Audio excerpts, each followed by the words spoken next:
नमस्कार, आप देख रहे हैं धा न्यूज और मैं हूं अभिषेक मिश्रा। बिहार विधानसभा उपचुनाव के परिणाम सामने आ चुके हैं। गोपालगंज और मोकामा दोनों सीटों के परिणाम सामने आ चुके हैं, लेकिन बिहार का सियासी खेल सिर्फ उपचुनाव तक सीमित नहीं है। बिहार में जो सियासी गर्माहट है या बिहार की जो सियासी गहमागहमी है वो उपचुनाव खत्म होने के साथ खत्म होने वाला नहीं है। सर्दी का मौसम है, लेकिन बिहार की राजनीति में सर्दी का कोई मौसम होता नहीं है, गर्माहट बनी हुई होती है। बिहार में वैसे भी एक नहीं कई खेल के आसार हैं, तो एक खेल की खबर हमारे पास आ रही है और वो जानकारी हम आपको देने जा रहे हैं। लोक जनशक्ति पार्टी रामविलास के राष्ट्रीय अध्यक्ष चिराग पासवान के मंत्री बनने की खबर है। ये खबर लगातार हम आपको दिखा रहे हैं, लेकिन इसमें एक अपडेट है, एक बड़ी जानकारी है। हमें हमारे सूत्रों के हवाले से जो जानकारी मिली है उसके मुताबिक चाचा के मोदी मंत्रिमंडल में रहते हुए, उनके चाचा केंद्रीय मंत्री हैं पशुपति कुमार पारस, उनके मंत्री रहते हुए चिराग पासवान मंत्री बनने को राजी नहीं हैं। चिराग पासवान पशुपति कुमार पारस की विदाई चाहते हैं मोदी मंत्रिमंडल से। ये अपडेट हमारे पास आया है, ये जानकारी हमें हमारे सूत्रों ने दी है। आप याद कीजिए हमारी जानकारी कितनी सही है और कितनी गलत है, या कितनी सही होती है कितनी गलत होती है, ये आप तय कर लीजिएगा। हमने आपको आज से तकरीबन एक सप्ताह पहले बताया था कि चिराग पासवान ने अमित शाह से मुलाकात की है देर रात,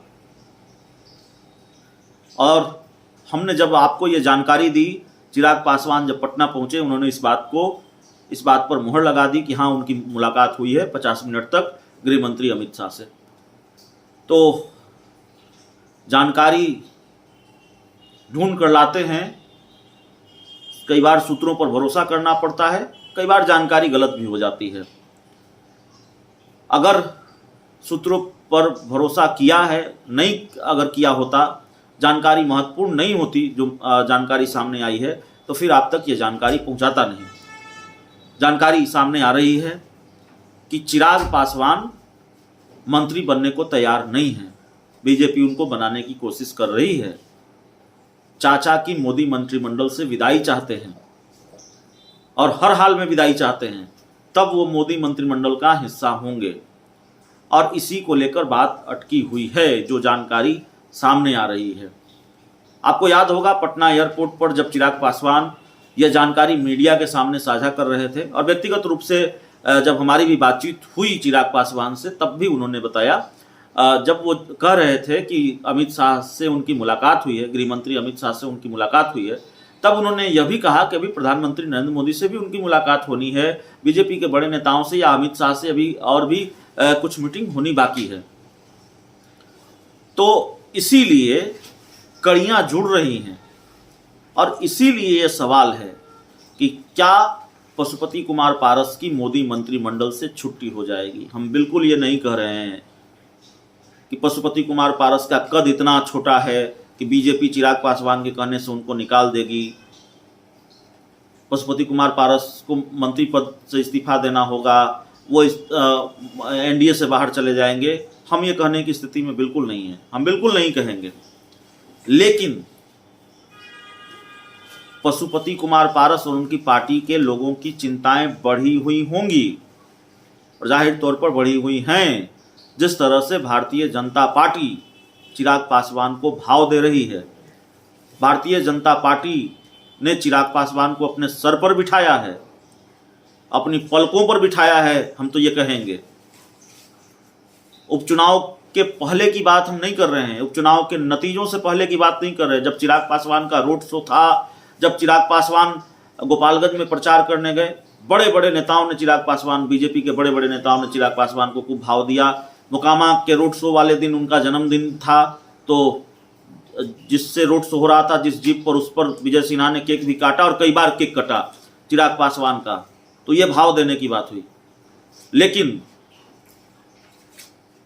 जब बीजेपी मोकामा का उपचुनाव हार गई है, भारतीय जनता पार्टी मोकामा का उपचुनाव हार गई है, तब भी चिराग पासवान को बहुत भाव दे रही है। चिराग पासवान को गोपालगंज उपचुनाव में जीत का श्रेय दिया जा रहा है और जाहिर तौर पर चिराग पासवान ने जिस तरह से रोड शो किया और रोड शो की जो तस्वीर सामने आई, गोपालगंज में जिस तरह से चुनाव प्रचार किया, चाचा के खेमे में खलबली है। भारतीय जनता पार्टी चिराग पासवान को जिस तरह से भाव दे रही है, चाचा के खेमे में नाराजगी है। हमारी भी बात होती है कुछ लोगों से, कितनी नाराजगी है अब इसका कोई मीटर हम नहीं बता सकते, लेकिन नाराजगी है। एक बयान सामने आया था, उदाहरण के तौर पर मैं आपको बता देता हूं। एक बयान सामने आया था, रालोसपा के प्रदेश प्रधान महासचिव हैं केशव सिंह, उन्होंने कहा था कि बीजेपी हमें इग्नोर करके आगे नहीं बढ़ सकती बिहार में, और हम दिल्ली में पशुपति कुमार पारस से मिलेंगे, अपने राष्ट्रीय अध्यक्ष से मिलेंगे, राष्ट्रीय कार्यकारिणी की बैठक होनी है, बैठक बुलाएंगे। तो नाराजगी दिख रही है। ये ठीक है कि अभी हम ये कहने की स्थिति में नहीं है कि चिराग पासवान के कहने पर चाचा पशुपति कुमार पारस को मोदी मंत्रिमंडल से बाहर करेगी कि नहीं करेगी बीजेपी। लेकिन जिस तरह से चिराग पासवान की चल रही है एनडीए में, जिस तरह से चिराग पासवान की बल्ले बल्ले है मोकामा की हार के बाद भी, और जिस तरह से चिराग पासवान को बीजेपी भाव दे रही है, बहुत आसानी से यह समझा जा सकता है कि आने वाले दिनों में पशुपति कुमार पारस की मुश्किल बढ़ सकती है। उनकी राजनीतिक मुश्किलें बढ़ने वाली हैं, यह साफ तौर पर दिख रहा है। फिलहाल इस रिपोर्ट में इतना ही, इस खबर में इतना ही। बहुत बहुत धन्यवाद।